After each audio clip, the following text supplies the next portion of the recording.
श्रीमद्भागवतम प्रथम स्कंद 16वां अध्याय।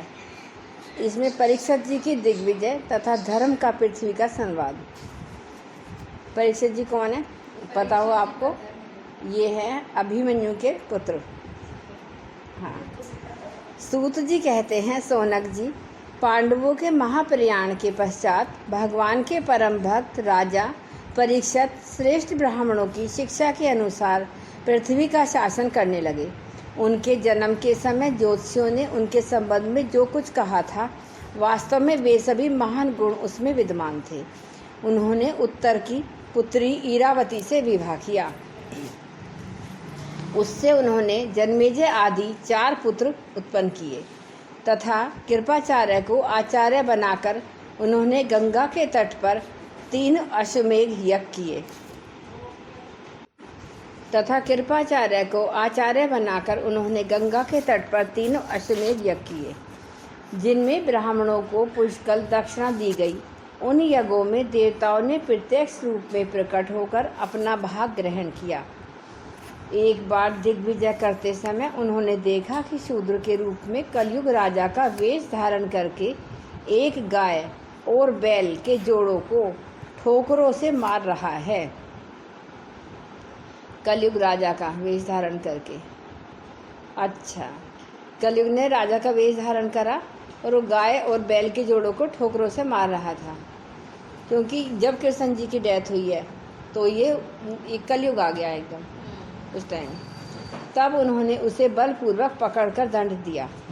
सोनक जी ने पूछा, महाभाग्यवान सूत जी, दिग्विजय के समय महाराज परीक्षित ने कलयुग को दंड देकर क्यों छोड़ दिया, मार क्यों नहीं डाला? क्योंकि राजा का वेश धारण करने पर भी था तो वह अधम शूद्र ही जिसने गाय को लात से मारा था। यदि यह प्रसंग भगवान श्री कृष्ण की लीला से अथवा उनके चरण कमलों के मकर रस का पान करने वाले रसिक महानुभावों से संबंध रखता हो तो अवश्य कहिए। दूसरी व्यर्थ की बातों से क्या लाभ, उनमें तो आयु व्यर्थ नष्ट होती है। प्यारे सूत जी, जो लोग चाहते तो हैं मोक्ष, परंतु अल्पायु होने के कारण मृत्यु से ग्रस्त हो रहे हैं, उनके कल्याण के लिए भगवान यम का आह्वान करके उन्हें यहाँ शांति कर्म में नियुक्त कर दिया गया है। जब तक यमराज यहाँ इस कर्म में नियुक्त हैं, तब तक किसी की मृत्यु नहीं होगी। मृत्यु से ग्रस्त मनुष्य लोक के जीव भी भगवान की सुधा तुल्य लीला कथा का पान कर सकें, इसलिए महर्षियों ने भगवान यम को यहाँ बुलाया है। एक तो थोड़ी आयु और दूसरे कम समझ, ऐसी अवस्था में संसार के मंदभाग्य विषयी पुरुषों की आयु व्यर्थ ही बीती जा रही है, नींद में, रात में और व्यर्थ के कामों में दिन रात। सूत जी ने कहा, जिस समय राजा परीक्षित कुरुंजांगल देश में सम्राट के रूप में निवास कर रहे थे, उस समय उन्होंने सुना कि मेरी सेना द्वारा सुरक्षित साम्राज्य में कलयुग का प्रवेश हो गया है। इस समाचार से उन्हें दुख तो अवश्य हुआ, परंतु यह सोचकर कि युद्ध करने का अवसर हाथ लगा, वे उतने दुखी नहीं हुए। इसके बाद युद्धवीर परीक्षित ने धनुष हाथ में ले लिया। वे श्याम वर्ण के घोड़ों से जुते हुए सिंह की ध्वजा वाले सुसज्जित रथ पर सवार होकर दिग्विजय करने के लिए नगर से बाहर निकल पड़े। उस समय रथ, हाथी, घोड़े और पैदल सेना उनके साथ साथ चल रही थी। उन्होंने भद्राशव, केतुमाल, भारत, उत्तरोकुल और किम पुरुष आदि सभी वर्षों को जीतकर वहाँ के राजाओं से भेंट ली। उन्हें उन देशों में सर्वत्र अपने पूर्वज महात्माओं का सुयश सुनने को मिला। उस यशोगान से पद पद पर भगवान श्री कृष्ण की महिमा प्रकट होती थी। इसके साथ ही उन्हें यह भी सुनने को मिलता था कि भगवान कृष्ण ने अश्वत्थामा के ब्रह्मशस्त्र की ज्वाला से किस प्रकार उनकी रक्षा की थी। यदुवंशी और पांडवों में परस्पर कितना प्रेम था तथा पांडवों की भगवान श्री कृष्ण में कितनी भक्ति थी। जो लोग उन्हें ये चरित्र सुनाते, उन पर महामना राजा परीक्षित बहुत प्रसन्न होते। उनके नेत्र प्रेम से खिल उठते। वे बड़ी उदारता से उन्हें बहुमूल्य वस्त्र और मणियों के हार उपहार में देते। वे सुनते कि भगवान श्री कृष्ण ने प्रेम परवश होकर पांडवों के सारथी का काम किया, उनके सभासद बने, यहाँ तक कि उनके मन के अनुसार काम करके उनकी सेवा भी की। उनकी से सखा तो थे ही, दूत भी बने। वे रात को शस्त्र ग्रहण करके वीरासन से बैठ जाते और शिविर का पहरा देते। उनके पीछे पीछे चलते स्तुति करते तथा प्रणाम करते। इतना ही नहीं, अपने प्रेमी पांडवों के चरणों में उन्होंने सारे जगत को झुका दिया। तब परीक्षित की भक्ति भगवान श्री कृष्ण के चरण कमलों में और भी बढ़ जाती। इस प्रकार वे दिन दिन पांडवों के आचरण का अनुसरण करते हुए दिग्विजय कर रहे थे। उन्हीं दिनों उनके शिविर से थोड़ी ही दूर पर एक आश्चर्यजनक घटना घटी। घर में वह आपको सुनाता हूँ।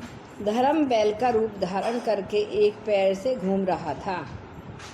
आगे की घटनाएं ये कि धर्म ने एक बैल का रूप धारण करा और वो एक पैर से घूम रहा था। उस टाइम की बात है ये सारी, क्या घट रहा था, क्योंकि कलयुग का प्रवेश था। एक स्थान पर उसे गाय के रूप में पृथ्वी मिली। पुत्र की मृत्यु से दुखिनी माता के समान उसके नेत्रों से आंसुओं के झरने झर रहे थे। उसका शरीर श्रीविहीन हो रहा था। धर्म पृथ्वी से पूछने लगा। उसका शरीर श्रीहीन हो गया था, मतलब गाय के आंसू बह रहे थे, उसका शरीर बिल्कुल वैसा हो कर। धर्म पृथ्वी से पूछने लगा, जो बैल था वो गाय से पूछने लगा एक तरीके से। धर्म ने कहा, कल्याणी कुशल से तो हो ना, तुम्हारा मुख कुछ मलिन हो रहा है, तुम श्रीहीन हो रही हो। मालूम होता है तुम्हारे हृदय में कुछ न कुछ दुख अवश्य है। क्या तुम्हारा कोई संबंधी दूर देश में चला गया है जिसके लिए तुम इतनी चिंता कर रही हो? कहीं तुम मेरी तो चिंता नहीं कर रही हो कि अब इसके 3 पैर टूट गए, एक ही पैर रह गया है? संभव है तुम अपने लिए शोक कर रही हो कि अब शूद्र तुम्हारे ऊपर शासन करेंगे। तुम्हें इन देवताओं के लिए भी खेद हो सकता है जिन्हें अब यज्ञों में आहुति नहीं दी जाती। आहुति देना इतना जरूरी है देवताओं के लिए, अथवा उस प्रजा के लिए भी जो वर्षा न होने के कारण अकाल दुर्भिक्ष से पीड़ित हो रही हो। देवी, क्या तुम राक्षस सरीखे मनुष्यों के द्वारा सताई हुई हो? स्त्रियां बालकों के लिए शोक कर रही हो। संभव है विद्या अब कुकर्मी ब्राह्मणों के चंगुल में पड़ गई है और ब्राह्मण विद्रोही राजाओं की सेवा करने लगे हैं। इसी का तुम्हें दुख हो। आज के नाम मात्र के राजा तो 16 आने वाले कलयुग हो गए हैं। उन्होंने बड़े बड़े देश को भी उजाड़ डाला है। क्या तुम इन राजाओं या देशों के लिए शोक कर रही हो?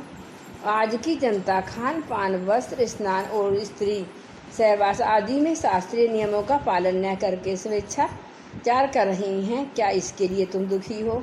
माँ पृथ्वी, अब समझ में आया हो तुम्हें भगवान श्री कृष्ण की याद आ रही होगी, क्योंकि उन्होंने तुम्हारा भार उतारने के लिए ही अवतार लिया था और ऐसी लीलाएं की थी जो मोक्ष का अवलंबन है। अब उनके लीला स्मरण कर लेने पर उनकी परित्याग से तुम दुखी हो रही हो।